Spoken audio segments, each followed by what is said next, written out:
What's up, everybody? It's your boy Shannon Man Rad. I'm Shannon Man Rad. Today I'm back at it again with another reaction. I'm back at it again with a first on this channel. This is a Mr. Ballen reaction. Now, I've seen like 3 videos of his before because of watching other reactors react to his channel, but I've never seen this video because it's kind of newer, and I've only seen, like I said, like maybe 1 or 2. So this, maybe 2 or 3, maybe not 1 or 2. So if you guys like these type of reactions and want to see this on my channel, let me know in the comments. Subscribe, make sure you turn the notification on so you can get notified when I post and you can come see the video and be the first here.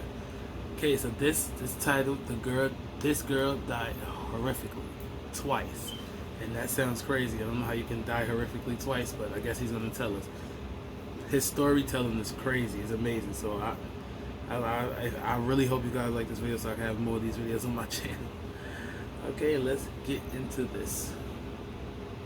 In 2015, a young man living in Honduras made his way to the local cemetery and he found his wife's gravesite and he leaned up against it and he quietly began to cry. Seconds later, something would happen inside of that cemetery that would not only cause the young man to go silent, get up, and start running, but it would also be caught on camera. But before we get into today's stories, if you're a fan of the strange, dark, and mysterious delivered in story format, then you've come to the right place because that's all we do, and we upload once a week. So if that's of interest to you, please invite the like button to come to the zoo with you, and then cover them in honey and push them into the bear enclosure. Also, please subscribe to our channel and turn on all notifications so you don't miss any of our weekly uploads. Okay, let's get into today's stories.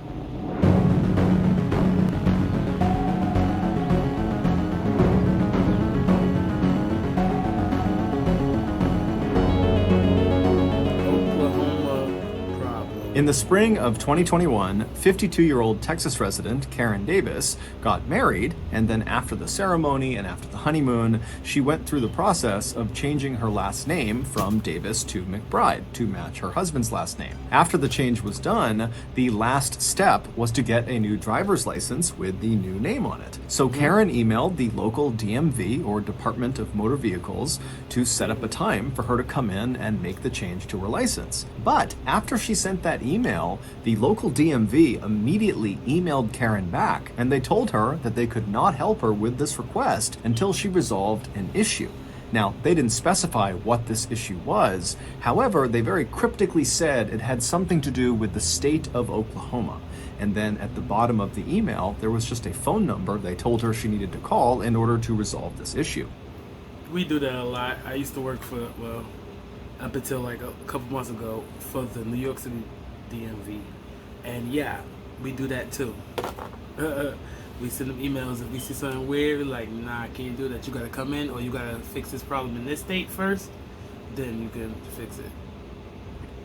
And so Karen's thinking, okay, that's pretty weird, but I did used to live in Oklahoma, so that probably has something to do with it. And so, not thinking much of it, she punched this number the DMV had given her into her phone, and then she let it ring. A few moments later, much to Karen's shock, a woman from the Norman, Oklahoma District Attorney's Office picked up the phone and said, "How can I help you?" Karen immediately assumed that the DMV must have made a mistake, that maybe they were trying to give Karen some other number in Oklahoma because this was an Oklahoma problem, and they had mistakenly given her the number to the DA's office. But since she had this woman on the phone, Karen told her, hey, I was just trying to get a new license in Texas. They told me there was some sort of issue. It had to do with me potentially living in Oklahoma. I don't know what it is, but this is the number they gave me. So I'm sure it's a mistake, but that's why I'm calling. The woman from the DA's office had no idea who Karen was, but after taking down Karen's information and looking on her computer, she discovered Karen's so-called Oklahoma problem.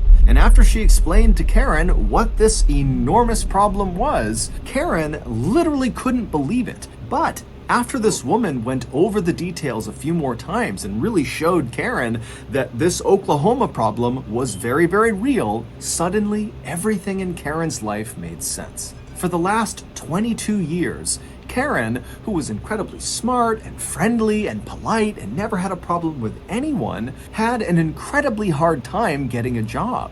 Even jobs that she was extremely qualified for, she would get turned down for someone who was way less qualified. And then, in the rare times that Karen did actually get hired, she would always get fired for no reason. And so Karen never understood why she was being treated this way until now. It would turn out 22 years earlier, which is when Karen's hireability issues began, she lived in Norman, Oklahoma, which is where the DA's office was that she would end up calling 22 years later. And when she was living in Norman, she lived with a roommate. And this roommate was this nice young man who had a couple of young kids. And one weekend, he went to the local movie store called Movie Place, and he rented the hit 90s movie, Sabrina the Teenage Witch, to watch with his kids. And after he was done watching this movie, he didn't return the VHS tape of Sabrina the Teenage Witch back to Movie Place. Now, normally when this happened, the movie store would just hit the card holder with lots of late fees, which was actually great for the movie store. They made lots and lots of money on individual people that just forgot to return their movies. And if the card holder just continued to hold on to this delinquent movie, at some point the movie store would just hit them with a final fee that basically accounted for the total cost of the VHS tape that they had effectively stolen. And then at that point, the matter was resolved. The card holder owned the VHS tape, whether they knew it or not, and the movie store simply moved on. But in this case, Movie Place in Norman, Oklahoma didn't think that was enough. And when Sabrina the Teenage Witch was not returned in a timely fashion, they pressed charges against the card holder. And the card holder was Karen Davis. The roommate had just borrowed her card. And somehow, these charges against Karen were never brought up to Karen. She was never contacted by anyone, and so for 22 years, she was technically a wanted felon, meaning every time one of her employers, either during the interview process or after she was hired, when they would run a criminal background check on her, it would pop up she was wanted for felony embezzlement. And so this was the reason she kept not getting jobs and kept getting fired from jobs. Since discovering these charges, Karen worked with the Norman, Oklahoma DA's office and got these charges dismissed. You know what really makes me want to slap the like button with a tasseled wobble gong? Inflation! Prices are going through the roof right now, which is why I'm excited to partner with Current again. So thank you to Current for sponsoring today's video. Also, stick around to the end of this sponsored segment because I'm going. My bad, I wasn't getting paid for that. He was. Back to the stories. What's wrong with Mom?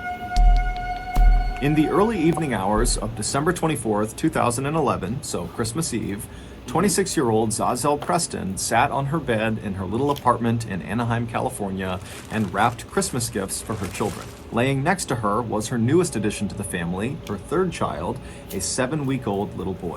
This Christmas was a big deal for Zazel. It was also a big deal for her husband, 30-year-old William Wallace, not only because it was going to be the first Christmas with their new son, but also because this was the first Christmas after Zazel and William had reconciled their relationship. They had been married for the past 3 years, but over those 3 years, their relationship had been very unhealthy and toxic and at times abusive. But earlier that year, when Zazel had discovered that she was pregnant, this baby became kind of like a new anchor point for their relationship. It was like suddenly they could put their differences aside and just focus on raising their kids together. After wrapping her final present, Zazel hopped off the bed, she scooped up her little boy, and then she headed out into the living room where she met up with her husband and her 2 older children, who were little girls aged 3 and 8, and then they all headed outside and went next door to celebrate Christmas Eve at a party with their neighbors.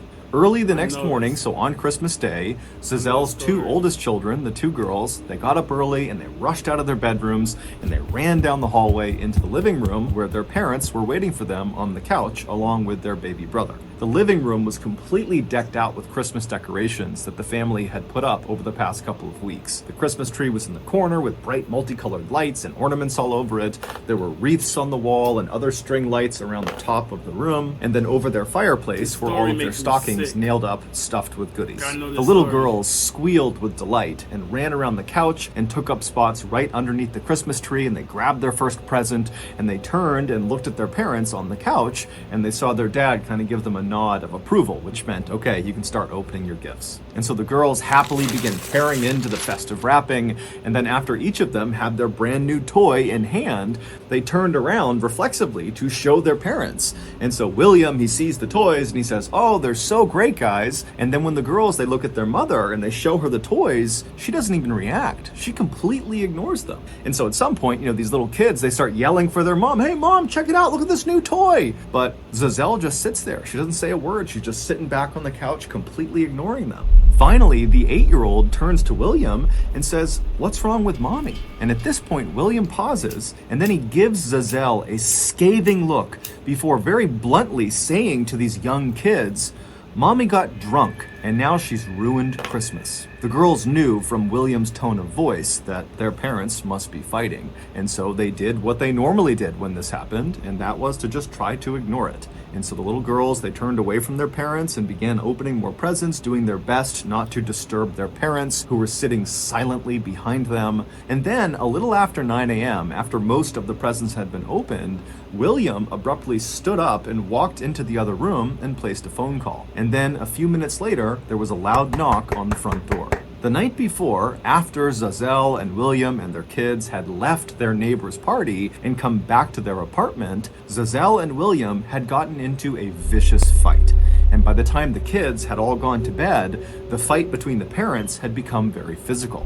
Neighbors would recall late at night on Christmas Eve hearing this very loud commotion coming from Zazelle and William's apartment. And at some point, apparently Zazelle had tried to run out of the apartment, but William had chased after her and hauled her back inside. The sounds coming from their apartment would eventually stop somewhere in the wee hours of Christmas Day. And then as the sun came up on Christmas Day, Zazelle and William had made their way to the couch, and they were sitting there with their 7-week-old baby, waiting for their 2 oldest to wake up and come open presents. Except when their 2 little girls came out of their bedrooms and bombed into the living room to begin celebrating, only William was alive. Zazelle had been beaten to death by William. And after he had beaten her to death the night before, he had dragged her into the living room, set her up on the couch to make it look like she was sitting, and then put sunglasses on her eyes in order to trick the children. And so all morning, as this 3-year-old and 8-year-old are opening these gifts and turning and showing their mother with excitement,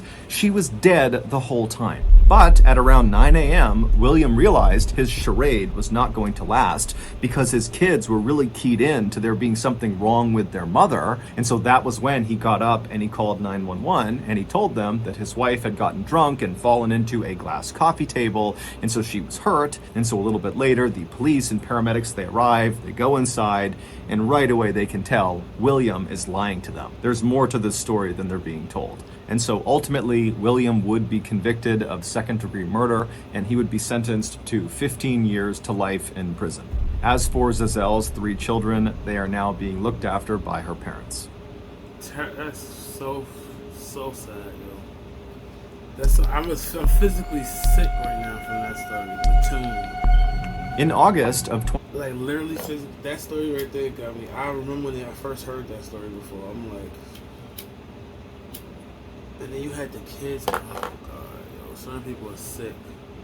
2015, 16-year-old Nacy Perez suddenly woke up in the middle of the night. As she lay there scanning around the dark, tiny room that she was in, it dawned on her that the most likely reason she had just woken up is because she really needed to use the bathroom. And so she climbed out of her bed and she began carefully walking across the room where her other relatives were sleeping on the floor as she moved towards the back of the house. Nacy lived in a town called La Entrada, which is located in one of the poorest and most dangerous countries in the world, Honduras. But despite the harshness of her reality, Nacy was pretty happy. She had recently married the boy she was in love with. His name was Rudy, and the two of them were both very excited about their first child, which was due in a matter of months. So Nacy reached the back of her house, she pushed open the back door, and she stepped out into the hot night air, and then she made the familiar walk across her backyard toward the outhouse. But Nacy would never reach the outhouse. The next morning, Nacy's mother woke up first. Her name was Maria, and as she passed by the back door, she looked outside and she saw Nacy lying on the ground. And so Maria, she screams, she runs outside to her daughter, and she flips her over and she's looking at her, and Nacy is unresponsive and she's foaming at the mouth. Now, they're in a part of the world where healthcare was not top-notch, not even close. And Honduras is known for being an extremely religious part of the world. And so Maria did not think, oh, I should send my daughter to the hospital or I should call a doctor.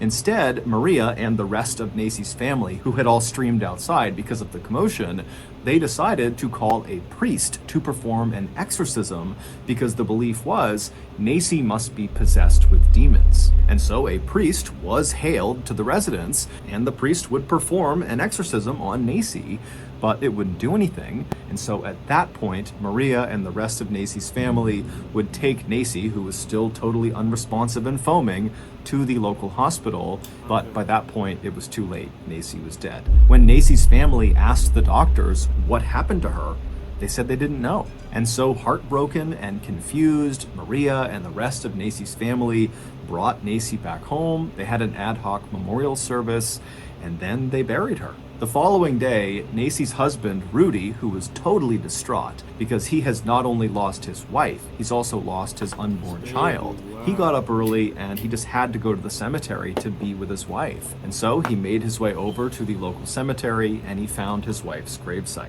Nacy had not been buried under the earth. Instead, she had been placed into a coffin, and that coffin had been slid into this big hollowed out cement block that was as big as a coffin. And then once the coffin was slid inside, they walled up the opening. So basically her gravesite was this kind of freestanding big cement block. And so Rudy finds Nacy's cement block, and he goes up right next to it, and he leans up against it, and he begins to quietly sob. But just seconds later, he would hear something in that cemetery that would cause him to go completely silent, stand up, and sprint away. The day before, approximately 1 or 2 hours after Nacy's coffin was slid inside of that cement tomb and walled up, Nacy woke up. She was never dead. It's unclear what originally caused Nacy to collapse outside of her house on the way to the outhouse, but the two leading theories are, one, she had a severe panic attack caused by a nearby gunshot, or two, she had a severe episode of cataplexy. Cataplexy is the sudden, uncontrollable loss of muscle function, often brought on by very strong emotions. A mild case could be just having your knees buckle for a second. A severe case, which is what they believe could have happened to Nacy, would result in basically complete paralysis. But whatever the case was, the doctors at the hospital got it wrong. When Nacy was brought to them, she was not dead. And so when she woke up inside of her coffin that was encased in cement, she began shrieking and trying to pound up against the inside of these tight walls that were pressed up against her. And at some point, she even managed to force her hands up near her head, and she shattered the glass window that sat in her coffin that looked right down at her face. She broke the glass, but it didn't help her at all because, again, it's just cement on the other side. And so glass shards fell into her mouth and into her eyes. And so she stayed like that, screaming and trying to fight her way out for over 24 hours, trying to get anybody's attention, but nobody heard her. Until her husband, Rudy, he leaned up against her tomb and he put his ear right up against the cement and began to cry. And that's when he heard, through the cement, the sound of his wife calling out for help. Rudy instantly ran and got help, and he and his family came back and they broke open the side of this tomb and they pulled Nacy's coffin out. And even though she was now unresponsive, she had a faint heartbeat. And so they rushed her to the hospital, but by the time she got there, she really had died. Nacy had finally just run out of oxygen, likely with of her husband finally hearing her screams. That is crazy. So that's going to do it. If you got something out of today's episode, and that right there, that story is sad because damn, if he would have came maybe a little bit earlier or through the night or something, they'd got her out on time. Damn. But that was Mr. Ballen. I keep calling him Ballen. Mr. Ballen reaction. If you guys like this type of video, Let me know in the comments. Subscribe. Tell me what else you want to see in the comments, and I'll react to it. But yeah, that's it. I'm Shad, the Shad Man Rat, and I'll see y'all in the next video.